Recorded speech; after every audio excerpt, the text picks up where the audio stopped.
আমি সুতরাং প্রত্যেক দিন যেমন চলে আসি তেমন আজকেও চলে এসেছি। আর আজকে তো সংক্রান্তি, মহামায়া মন্দির এমনিতেও খোলা, আর তার উপরে আবার মনসার উপোস আজকে। তা যাই হোক, আজকে তো আমি চলেও এলাম মন্দিরে, আর ভোগ ঘরে দাঁড়িয়ে আছি, তাই আপনাদের সাথে ভোগও শেয়ার করব। আর এখান থেকে যে মহামায়াকে অপূর্ব লাগে সেটাই আপনাদের সাথে শেয়ার করব। তাই অবশ্যই সব কাজ পেলে আমার এই ভিডিওটা অবশ্যই শেয়ার করবেন আপনারাও। আর দেখুন মাকে কি সুন্দর লাগছে।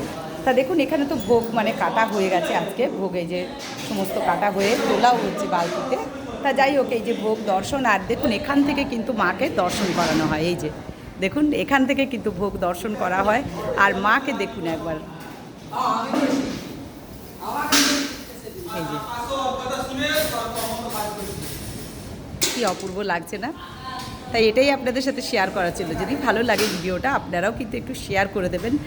মহামায়ার দর্শন বা মহামায়ার ভোগ দর্শন সবগুলোই কিন্তু আমাদের বিশাল জীবনের অনেক অনেক অনেক পুণ্য করেছি বলতে হবে। আমার তো এই ছোট্ট জীবনযাপন, আর কি বলবো, অনেক নিচু লেভেলের মানুষ আমরা।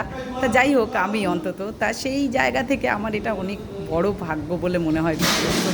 আমি না জানি লেখাপড়া, না জানি আমার কিছু গুণ আছে, না রূপ আছে, কোনোটাই আদ্দামা আমাকে দেননি। কিন্তু মনে হয় যে কোথাও যদি একটু ভালো কাজ করেছিলাম, তা মনে হয় দুটো চোখ দিয়েছেন মা। এটা আমার নিজের মনে হয়, জানি না কেন এরকম মনে হয়। তা মাকে দেখলে যেন অন্তর যেন আনন্দে কেমন যে হয়, আপনাদেরকে কি বলবো। আর আমার নিজের মাও মারা গেছেন। তার নিজের মা যখন থেকে মারা গেছেন, তখন থেকে যেন আরও বেশি ডিপেন্ড হয়ে পড়েছি। হ্যাঁ, এই তো মা, এই তো মা, এই করে ভুলে আছে, জানেন।